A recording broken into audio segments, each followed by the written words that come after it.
Saluton, mi nomigas Gabriel, mi estas kuracisto kaj mi loĝas en Dublino en Irlando. Mia fako estas anestezio kaj intensa kuracado. En mia malsanulejo paŭzis la plejmulto de la nekrizaj klinikoj kaj operacioj, kaj ni klopodas por pretigi kiel eble plej multajn litojn en la intensaj kuracejoj.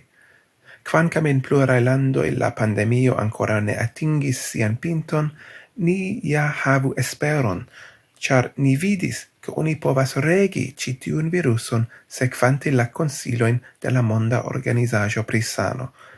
Do lavu ofte viajn manojn, ŝirmu viajn tusojn, kaj protektu plej zorge la malsanulojn kaj maljunulojn de via lando. Alportu al ili la manĝoprovizoin, por ke ili povu resti en la hejmo. Al vi ĉiuj mi deziras bonan sanon, kaj mi petas, se tio eblas, resti en la hejmo. Ĝis baldaŭ.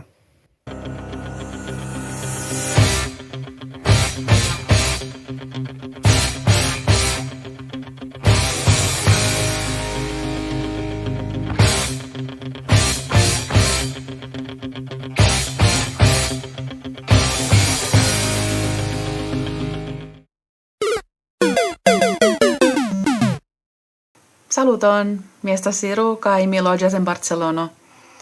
Kaj nun dum la kvaranteno mi klopodas fari multajn aferojn, ĉar mi scias ke alikaze mi havus problemojn kun mia deprimiĝo. Do krom laboro mi faras multajn aferojn interrete. Do ekzemple ni havas provludojn kun nia koruso, kaj mi ankaŭ havas kantklasojn, kaj mi sekvis kurson pri la eŭska lingvo, kaj nun ni faras tion interrete ankaŭ. Kaj mi ankaŭ ekstudis anatomion, do universitatan kurson pri anatomio. Kaj mi klopodas fari multajn aferojn por ne enui, ĉar tiam ankaŭ la tempo iras pli rapide. Mi esperas ke vi ĉiuj fartas bone kaj restu optimismaj. Do, ĝis. Saluton, mi estas Lobo el Italio. Considerante che mia viva filosofio estas ciam trovi la positivan flankon en ĉiu situacio, mi montru al vi kiel mi pretigis mian hejmon kaj mian mensan staton por travivi au ec facte giui cae cresci en tiu ci periodo. Venu con mi. Unue, mia scribotablo. Tie ci mi longe sidas dum la tago, cae sequas retain cursoin profesiigain, do ciui utilos por mia vivresumo en la estontezzo. Al tio aldonigas miai libroi, pri psicologiai cae comunicai facoi, ciui mi shategas legi balcone en la fresca aero. Mia traineio estas en la saloneto, kai mi oftege venas tien ci, che mi besonas retrovi equilibron. Antone longe mi comencis iomete yogumi, ca mi taxas tion ege utile por la tranquilo. Tamen ne ciam funkcias. Foje, por retrovi tranquilon, mi besonas iom pli rectain metodoin. Do inter ili sportumado, compreneble, utilas al fortigo de menso cae corpo, kiel ankaŭ kuiri en la bonega silento de sia hejmo.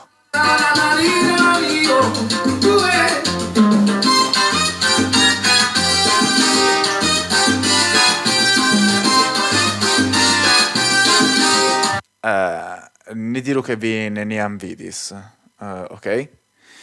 Ĉiuokaze, muziko tutcerte estas bonega kompanio en la silento de niaj hejmoj. Do, mi dirus, kial ne profiti tion, ĉu?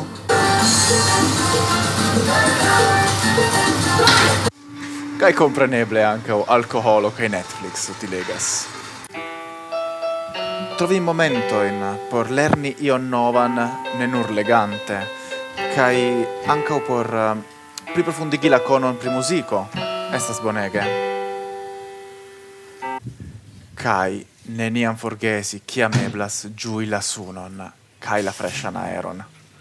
Do, kiel li vidis, oni povas vere profiti tiun ĉi tempon por fari multegajn aferojn kaj plifortigi niajn mensojn kaj korpojn. Do, kion diri? Estu sekuraj kaj estu kiomeble plej bonhumoraj. Ĝis! Saluton al ciui. Mi estas Nitzan Tzvi el la urbo de Petach Tikva en Israelo. Ni jus havis la judean festo de liberezzo, Pesach, sed ni festis gin en quaranteno, ne kun niai familianoi, kiel kutime. Dankon al Dio por la interato, almena ni povis paroli kun niai amatoi. Mi laboras heime, kiel giornalisto, kai verkis pri la sanlaboruloi. Mi pregias por sano, liberezzo, kai economia securezzo por ciui homoi de la mondo. Gis! La stratoi silentas, sen vocioi, sen homoi. Ciui attendas, heime en siai domoi. Malfacilas vivo, por ciui amas je distanzo. Ciu alternativo nun estas por Russo cun Franzo? Sed ne malesperu, cuni de for ciam estas nia sort. De nove ni conqueru, nevenkeblan distanzon per vort. Kai nian varmon donu al kunloĝantoj kai najbar, nelacigeble telefonu al familio kai amikar. En la plej malhela horo aŭ la plej malĝoja maten, tio varmigas mian koron, kune en la quaranten.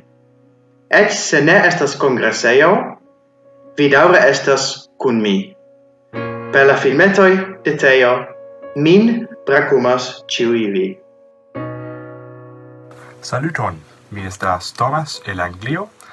La situacio ĉi tie ne estas la plej bona, sed ne estas la plej malbona. Hieraŭ malĝoje la registaro anoncis 3 pluajn semajnojn da haltado. Ni rajtas ekzerci ekstere unufoje ĉiutage, do mi ĉiam antaŭĝojas promeni kun mia hundo, nomita Aŭtuno. Mi devas fari mian lerneo-laboron hejme. Ĉi tio ne amuzas, sed mi estas dankema, ke mi povas lerni iel ajn nuntempe. Mi estas tre feliĉa, ke miaj familianoj estas ĉiuj sanaj. Ĉiuĵaŭde je la 20 horo, ni kaj milionoj da britoj staras ekster niaj pordoj por aplaŭdi la mirindajn kuracistojn kaj flegistojn en nia nacia saneco-servo.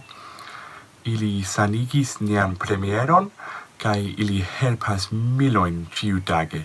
Dankon, nososo, kaj restu sanaj, miaj amikoj. Ĝis! Saluton, mi nomiĝas Deborah, mi loĝas en Romo, Italio. Mi estas anino de la Roma Grupo kaj de la Itala Esperanto Federacio. Mi laboras hejme, mi estas reprezentantino de kuraciloj kaj dum la libertempo mi plibonigas la nivelon de la angla, de la franca kaj de mia Esperanto. Mi ŝatus multe kaj mi komencas fari instrui Esperanton pere de Skype kaj Zoom. Estas tute nova sperto por mi, kaj mi esperas, ke mi helpos kelkajn homojn koni tiun mirindan lingvon, nian mirindan lingvon. Mi bondesiras al vi sanon, pacon kaj ĝis. Saluton el Brazilo, mi nomiĝas Reinaldo, mi estas instruisto de la franca lingvo ĉe Universitato de San Paulo. En mia municipo la kvaranteno daŭros ĝis la 22 de aprilo, kaj eble ĝi estos plilongigita, ni vidos. Multaj homoj en Brazilo protestas kontraŭ la kvaranteno, precipe memstaruloj, ĉar kiam ili ĉesas labori, ili ĉesas havi enspezojn. Tiuj homoj estas en drama sakstrato, kiel multaj aliaj homoj en multaj aliaj landoj, mi kredas.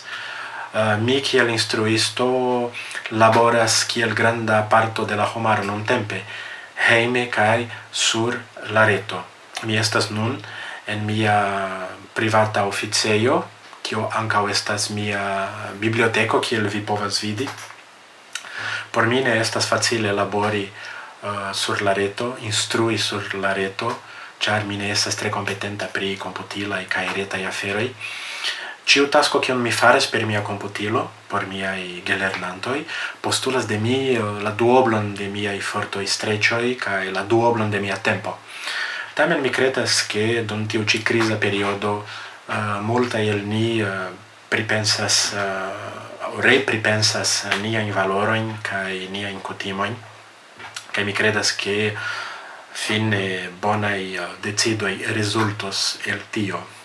Mi desiras al vi ciui tre bonan sanon, cae estu tre singardai.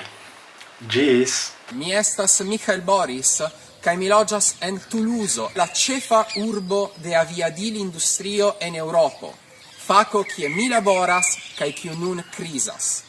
Mi eksciis hodiaŭ, ke mi komencas labori parttempe, sed dum la tagoj kiam mi ne laboros, la ŝtato pagos mian salajron per salajro helpa kaso. Tio montras la gravecon de sociala ŝtato, kiu subtenu la civitanoin en malfacilaj momentoj. Eble mi havos tamen pli da tempo por Esperanto, kaj mi jam komencis novan agadon. Mi lernigas Esperanton al mia provizora kunloĝanto Alessandro. Dum izoliĝo mi lernas Esperanton. Minasan, konnichiwa.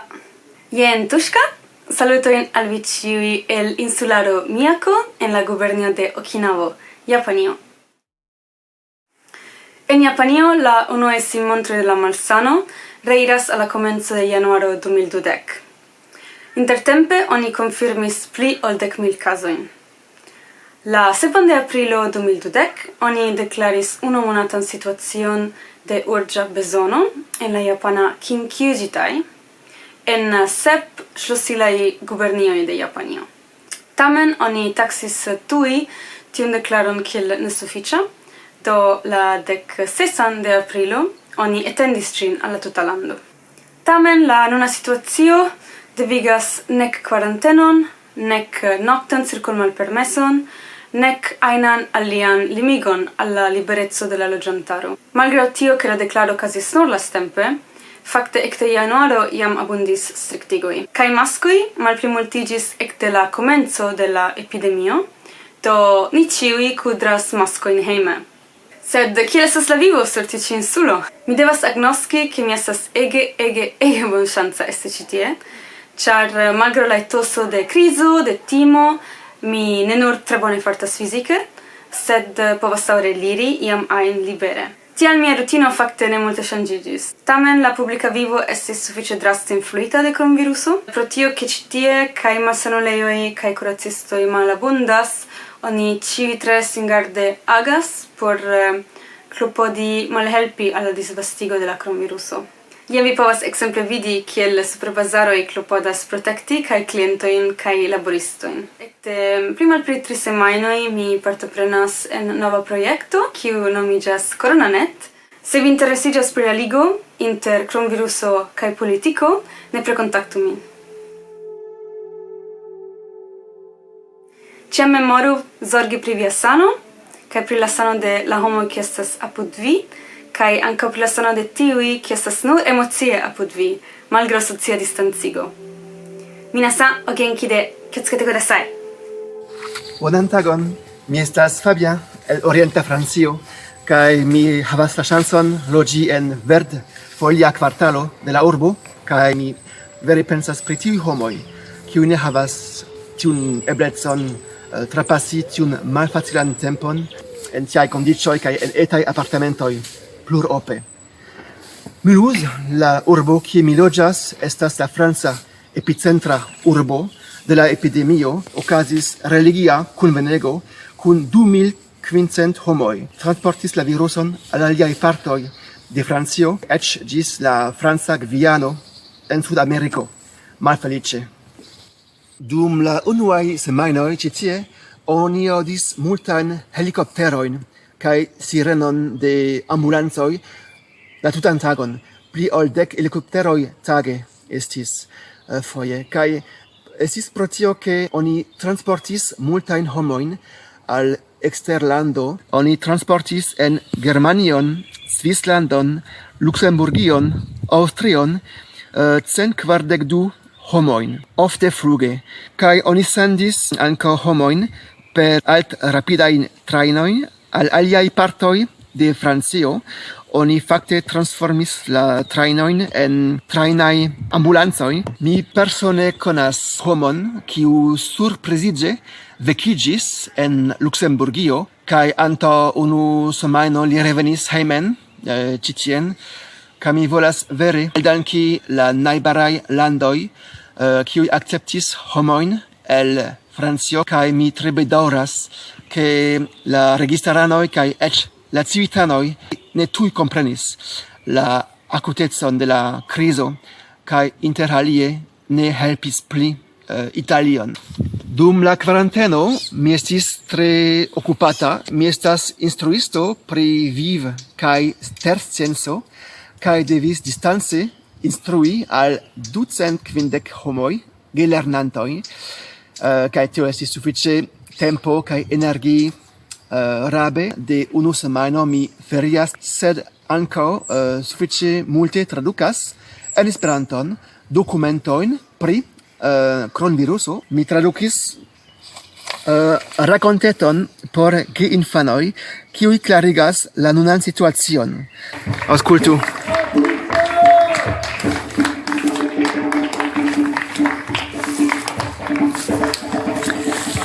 Multe pli frivole, dum la hejmrestado, mia barbo kreskis kaj mi esperas ke ĝi ne timigos la gelernantojn.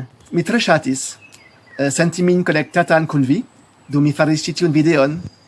Ĝis! Saluton al vi. Mia nomo estas Viviana, kaj mi loĝas en Italujo. Dum la kvaranteno mi havas multajn aferojn, ĉar mi loĝas en la kamparo kaj mi administras mian bienon. Mi montras al vi mian panoramon.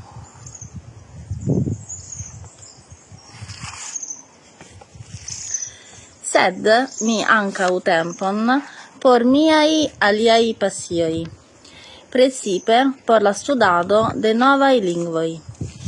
Mia konsilo por vi estas lerni novan lingvon helpe de samideano, kaj samtempe praktiki la Esperantan lingvon, kiel mi faras ĉi tiujn tagojn. Ĝis! Saluton! Parolas Rowan ekde Londono. Mi pensas ke la situacio en Londono kaj en Britio similas al Eŭropo.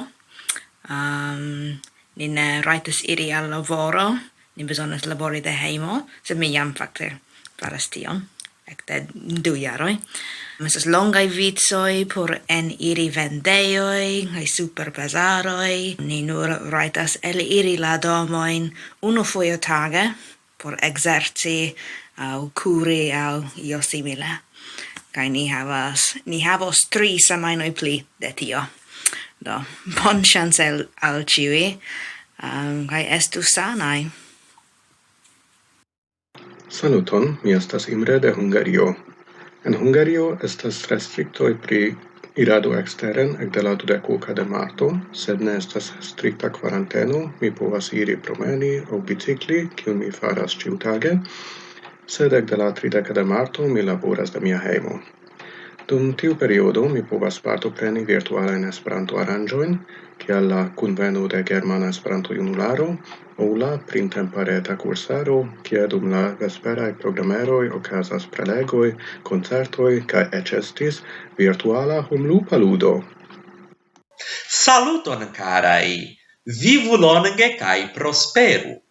Mi estas Eulea de Lima Pereira, mi loĝas en Portalegro, suda Rio Grande do Brazilo. Mi nuntempe tamen pasigas la kvarantenon ĉe miaj parentoj en mia naskiĝurbo Toreso en la interno de suda Rio Grando. Por mi la kvaranteno estas ĉefe dusenca. Unue estas la bonaj aferoj. Mi profitas la kvarantenon tempon por ripozi, plenume antaŭe forlasitajn projektojn, studi ausculti musicon, cuiri, amusigi, legi, partopreni en retai convenoi, inclusive versioi de cutime cestai eventoi. 2. Estas la malbonai flankoi. Mi ege sopiras promeni extere, crom simple pasci por exercigi, au aceti urgiain rimedoin, kiel exempla iri al apotecoi kai bazaroi, ancau la ciutagan cestan, universitatan etoson. Mi multe sopiras desplice mia universitato cesigis ancau la retain lezionoin. Crome estas la tutmonda coronavirusa crisa catastrofo mem espereble kai esperantistece iune kai ec se distance cune cio iros glite al ciui ni tutmonde. Pli ebenigu ni la curbon, restu heime. Saluton, mi estas Nikhil el Barato. Mi diras que ni devas labori. Tiu kiu povas labori hejme devas labori, ĉar ni devas perlabori monon.